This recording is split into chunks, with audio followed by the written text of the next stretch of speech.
பைபிளுக்கு அடுத்ததா அதிகமாக டிரான்ஸ்லேட் செய்யப்பட்ட புக்கு எதுன்னு உங்களுக்கு தெரியுமா? பிரெஞ்சு எழுத்தாளர் ஆண்ட்வான் டுசாண்ட் எக்ஸுபெரி எழுதிய லூ பெட்டி பான்ஸ், இங்கிலீஷில் சொல்லணும்னா த லிட்டில் பிரின்ஸ், தமிழில் குட்டி இளவரசங்கிற புத்தகம் தான். இது 1943 பப்ளிஷ் ஆகுது. அது மட்டும் இல்லை, 20ஆம் நூற்றாண்டின் சிறந்த புத்தகமாக பிரான்ஸில் ஓட் பண்ணப்பட்டிருக்கு. த லிட்டில் பிரின்ஸ் நாவலா 505 மொழிகளில் இருப்பது மட்டும் இல்லாமல் கண்ணு தெரியாதவங்களும் இதை பிரெயிலில் படிக்கலாம்.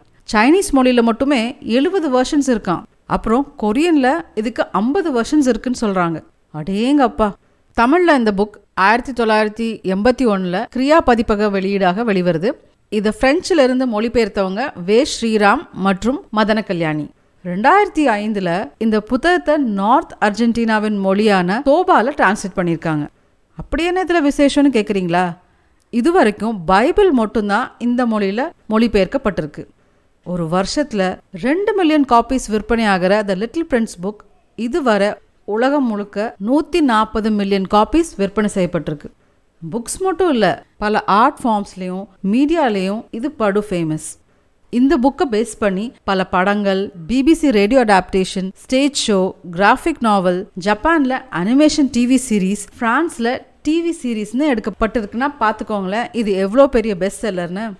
சரி, இதை எழுதின எக்ஸுபெரி பற்றி பார்ப்போமா? இவரை த விங்டு போயட்னு கூட சொல்லுவாங்க. இவர் ஒரு பிரெஞ்சு அரிஸ்டோக்ராட், எழுத்தாளர், கவிஞர், முன்னோடி விமானி. ஆமாங்க, இந்த கதையில் வர கதை சொல்லி போலவே இவரும் ஒரு பைலட்.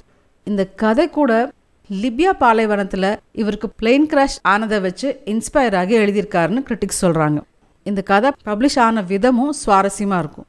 கதையின் மேனுஸ்கிரிப்டை இவர் அவசரமாக தன்னோட ஃப்ரெண்டின் டேபிள் மேலே விட்டுட்டு போயிருக்காரு. அதுவும் ரொம்பவே சுருக்கமுள்ள ஒரு பேப்பர் பேக்கில். அப்படியே நான் அவசரம்னு கேட்குறீங்களா?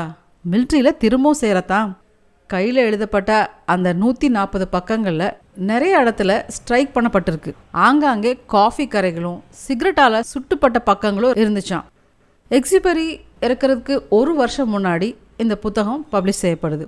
அதில் அவரே வாட்டர் கலரில் வரைந்த இல்லஸ்ட்ரேஷன்ஸும் இடம்பெறுது. 1944 ஜூலை 31 இவர் பார்கோ, கார்சிகாலிருந்து விமானத்தில் பறந்திருக்கார். அதுக்கப்புறம் திரும்பவே இல்லை.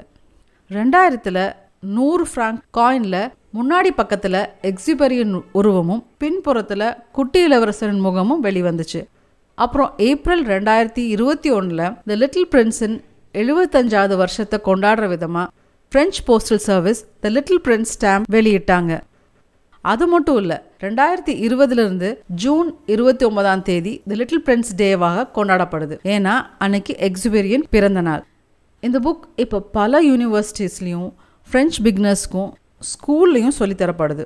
நீங்கள் குட்டி இளவரசனும் இல்லை த லிட்டில் பிரின்ஸ் படிச்சிருக்கீங்களா? கமெண்ட்டில் சொல்லுங்கள். இந்த கண்டென்ட் பிடிச்சிருக்கா?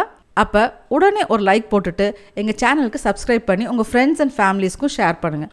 உங்களை அடுத்த வீடியோவில் மற்றொரு சுவாரஸ்யமான கண்டென்ட்டோடு சந்திக்கிறேன். அதுவரை சாயோனாரா.